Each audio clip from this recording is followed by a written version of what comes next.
Assalamualaikum warahmatullahi wabarakatuh. Apa kabar teman-teman semuanya? Saya harap tetap dalam kondisi baik, tetap semangat, jangan putus asa.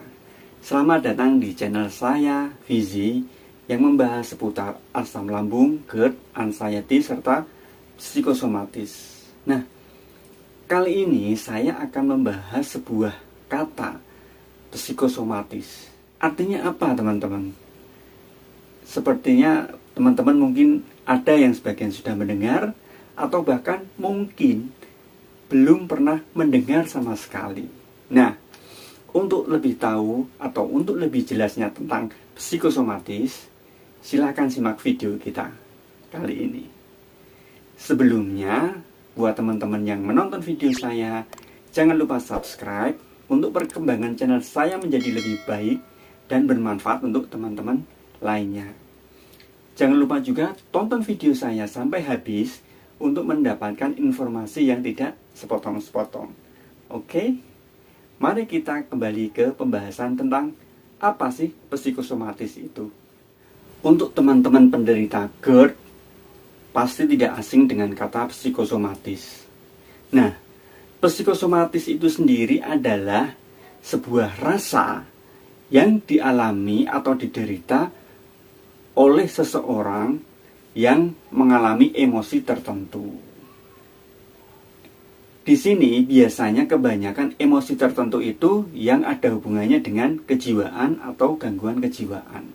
Bukan berarti gila ya teman-teman ya, bukan. Cuman gangguan kejiwaan itu bisa saja kita merasa terganggu, mental kita merasa kecil, atau ketika kita terkena anxiety itu bisa juga terkena psikosomatis. Di sini psikosomatis ada kaitannya dengan penderita GERD ataupun asam lambung. Jika teman-teman mau memperhatikan bahwa sebenarnya asam lambung, GERD, anxiety, psikosomatis merupakan satu kesatuan atau merupakan lingkaran setan, yang dimana ketika satu mata rantai kita putus, maka semuanya juga akan ikut terputus. Nah, untuk mengobati psikosomatis, kita harus tahu dulu nih penyebabnya. Bisa merupakan penyebab dari gangguan kejiwaan, bisa dari efek anxiety yang berasal dari GERD.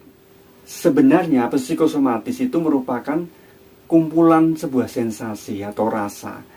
Kalau teman-teman merasakan berbagai macam sensasi, yaitu bisa disebut psikosomatis. Beberapa sensasi biasanya satu, dada berdebar-debar, sesak nafas, kadang badan terasa gemetaran, kadang emosi tidak terduga, kadang emosional, kadang sedih, keringat dingin. Itu juga merupakan suatu tanda-tanda dari gejala psikosomatis. Psikosomatis sendiri mungkin sangat mengganggu ya teman-teman ya. Mengganggu kehidupan kita sehari-hari.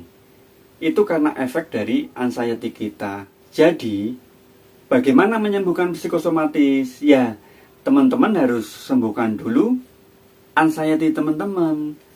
Ketika teman-teman bisa menyembuhkan anxiety, teman-teman juga pasti akan sembuh dari GERD. Itu secara otomatis sudah merupakan satu kesatuan.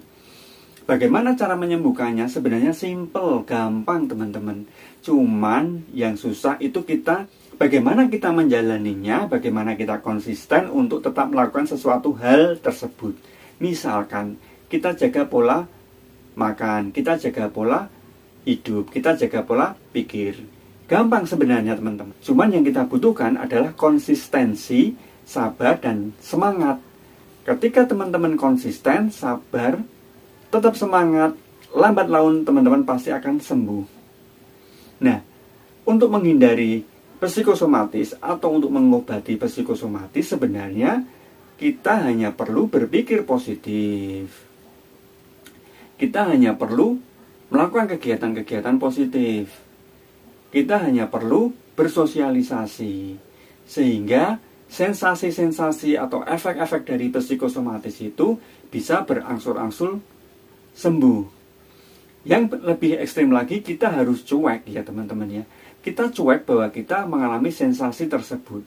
Lama-lama kita tidak akan merasakannya. Cuek aja. Kita lawan psikosomatis kita dengan cuek.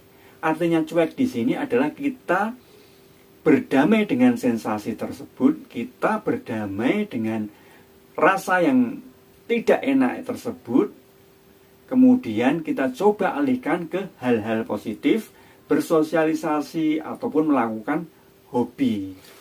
Lain cerita atau lain hal jika psikosomatis kita sudah parah ya teman-teman ya. Kita tetap perlu bantuan dokter ahli kejiwaan. Dengan cara pengobatannya ya pasti dibantu dengan pengobatan medis, kemudian psikoterapi dengan dokter ahli kejiwaan. Tetapi jika psikosomatis teman-teman masih dirasa wajar, masih dirasa tidak terlalu parah, yang kita lakukan yaitu kita harus mengelola diri kita, mengelola emosi kita. Kita harus menjaga pola pikir, pola hidup, serta pola makan agar GERD kita juga bisa membaik. Ketika GERD kita membaik, anxiety kita juga membaik, otomatis psikosomatis kita juga akan ikut membaik. Nah, apa saja yang perlu dilakukan? Ya, seperti tadi teman-teman, kita harus ubah mindset kita bahwa kita baik-baik saja. Semuanya akan baik-baik saja. Yang perlu kita lakukan adalah berjuang, melakukan hal-hal positif, bersosialisasi, dekatkan diri dengan Tuhan. Saya yakin semuanya akan sembuh. Perlahan-lahan, memang butuh waktu, tapi percayalah pasti sembuh teman-teman.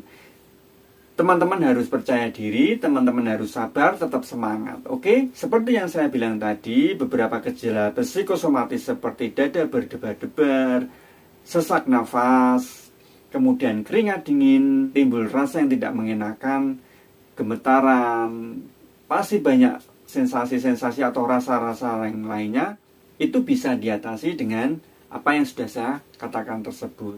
Ini saya katakan karena pengalaman saya menghadapi psikosomatis seperti itu ya teman-teman ya.